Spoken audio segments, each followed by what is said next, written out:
souhaite la bienvenue dans la première séance du cours S'épanouir. Cette séance s'intitule « Appelé à la maturité ». Elle comporte 3 vidéos d'enseignement. Alors, la première vidéo a pour titre « La personne la plus difficile que vous aurez à diriger ». Dans le cours Identité, vous avez pu clarifier votre prénom.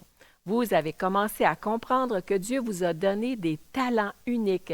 Il vous a préparé toute votre vie dans le but de participer à sa mission. Et vous avez été mis au défi d'obéir et de prendre des risques. Mais, comme nous l'avons dit dans l'introduction, il nous arrive d'hésiter. C'est difficile de prendre des risques et nous sommes souvent réticents. Mais nous sommes appelés à la maturité. Donc, dans cette séance, nous parlerons beaucoup de maturité. Que devons-nous faire? Pour répondre à cela, nous allons consulter le livre d'Éphésiens. J'aime beaucoup ce livre. Il est divisé en 2 parties.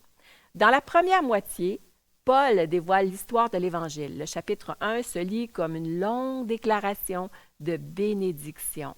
Nous sommes adoptés dans une famille, nos péchés sont couverts par le sang de Jésus, nous recevons la grâce qui nous offre une toute nouvelle façon de vivre dans laquelle nous pouvons expérimenter la puissance de l'Évangile.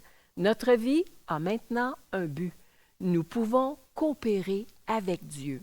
Je pense que nous ne réalisons pas toujours tout ce que nous avons en Christ. La seconde moitié commence au chapitre 4 où, dans la version second 21, le mot charnière « donc » est utilisé. À la lumière de tout ce que Paul a dit à propos de l'Évangile et de ce que chacun de nous a reçu, voici comment nous devons répondre, comment nous devons vivre. Paul dit de vous conduire d'une manière digne de votre appel. Dans votre vie quotidienne, en dirigeant votre équipe au travail, en faisant du covoiturage, en animant une étude biblique, vivez d'une manière qui corresponde à qui vous êtes en Christ. Se conduire dignement englobe notre caractère et notre conduite. Dans Éphésiens 4, les versets 22 à 24, il est dit « On vous a enseigné à vous débarrasser du vieil homme qui correspond à votre ancienne manière de vivre et se détruit sous l'effet de ses désirs trompeurs, à vous laisser renouveler par l'Esprit dans votre intelligence et à vous revêtir de l'homme nouveau, créé selon Dieu, dans la justice et la sainteté que produit la vérité. » Paul décrit cela comme l'acte d'enlever un vieux vêtement, leur ancien mode de vie, pour revêtir un vêtement nouveau, qui est l'image de Dieu restaurée en eux. Au lieu de mentir, dites la vérité. Au lieu de voler, soyez généreux. Au lieu de médire, encouragez. Se conduire dignement englobe également nos relations. Nous sommes adoptés dans une famille d'une grande diversité. Les personnes ayant des opinions et des points de vue différents nous exaspèrent parfois. Eh oui, mais elles sont habilitées par le même esprit que nous à utiliser leur prénom unique pour servir et bâtir l'Église. Se conduire dignement n'a pas seulement trait à notre conduite personnelle et individuelle, mais cela engage également nos relations. Cette nouvelle vie, une vie de conduite digne, touche tous les domaines de nos vies. Elle touche chaque relation. Rien n'est exclu. Ce n'est pas juste à propos d'être à l'Église le dimanche matin. Il s'agit en réalité d'une conversation sur la maturité. Et oui, nous sommes appelés à la maturité. Eh bien, en quoi consiste la maturité? Paul dit dans 2 Corinthiens 5, 17, « Si quelqu'un est en Christ, il est une nouvelle créature. Les choses anciennes sont passées. Voici, toutes choses sont devenues nouvelles. » C'est génial.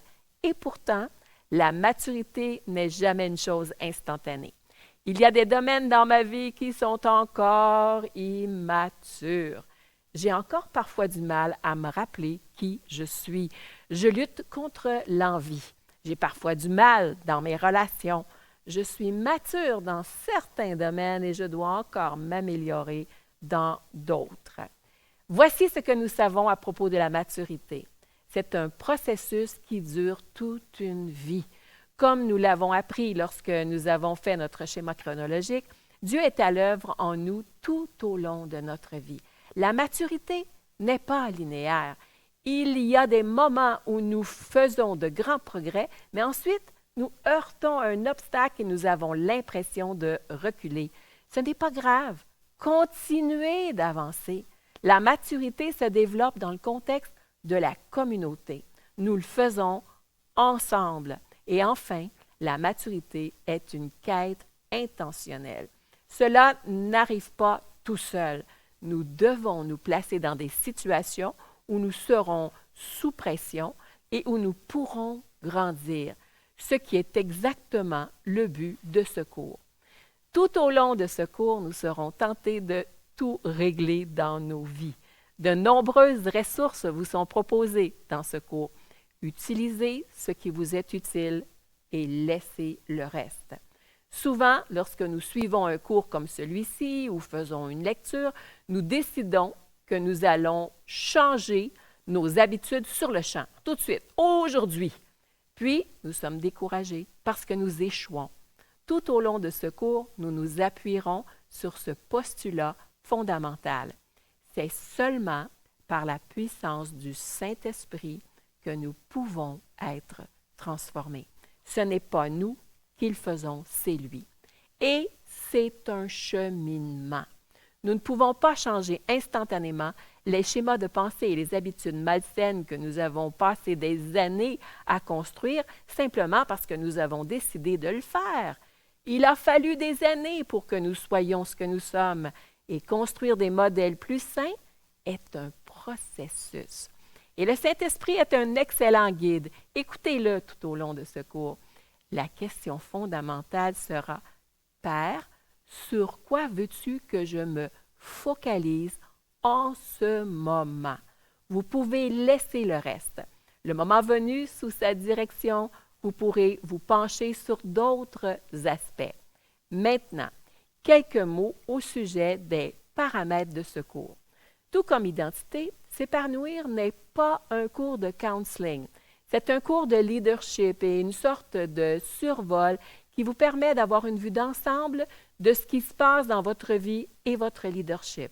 Dans certains exercices, il vous sera demandé d'approfondir un peu plus votre réflexion. Vous pourriez avoir l'impression que c'est trop. Voici nos conseils pour vous et les conseils que vous donnerez aux participants et participantes.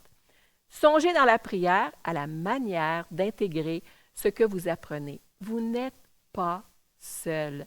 Dieu est avec vous alors que vous abordez des domaines plus difficiles.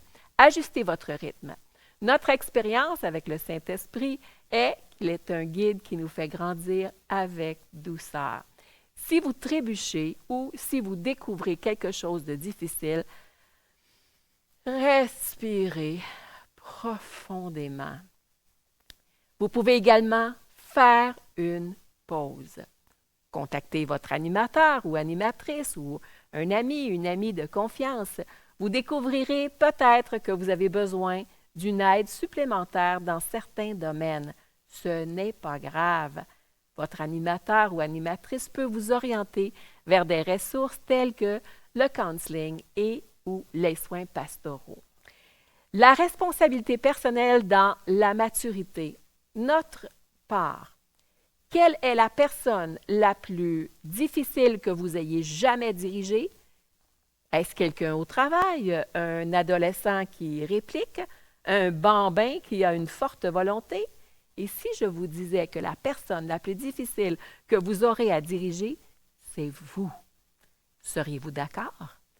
Selon Dee Hock, le fondateur de Visa, se diriger soi-même est le plus grand défi que l'on puisse relever. Il estime que cela doit occuper au moins 50% du temps d'un leader. L'auto-leadership a été défini globalement comme étant le processus qui consiste à s'influencer soi-même afin d'avoir l'autodirection et l'automotivation nécessaires pour faire avancer les choses.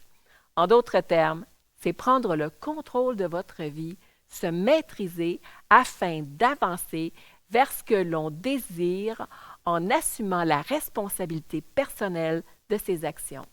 C'est une vie d'intentionnalité. Je peux me lever le lundi avec de grandes aspirations sur ce que je veux accomplir pendant ma semaine de travail, mais je peux être mis à l'écart, découragé, distraite, quelqu'un d'autre. Avant de pouvoir influencer ou diriger les autres, nous devons d'abord nous diriger nous-mêmes. Voici ce que j'ai appris. Personne d'autre ne peut le faire à votre place. Donc, la personne que vous êtes au fond de vous, la personne que vous êtes et que vous êtes en train de devenir, les habitudes qui vous amènent là où vous voulez être, ce processus devrait occuper 50% de votre temps. Intéressant, n'est-ce pas? Comment pouvons-nous nous diriger nous-mêmes? Répartissons cela en 4 catégories que nous allons examiner, soit l'esprit, la pensée, l'émotion et le corps. Vous allez maintenant prendre quelques minutes dans votre groupe pour discuter ce à quoi ressemble s'auto-diriger. Bonne discussion.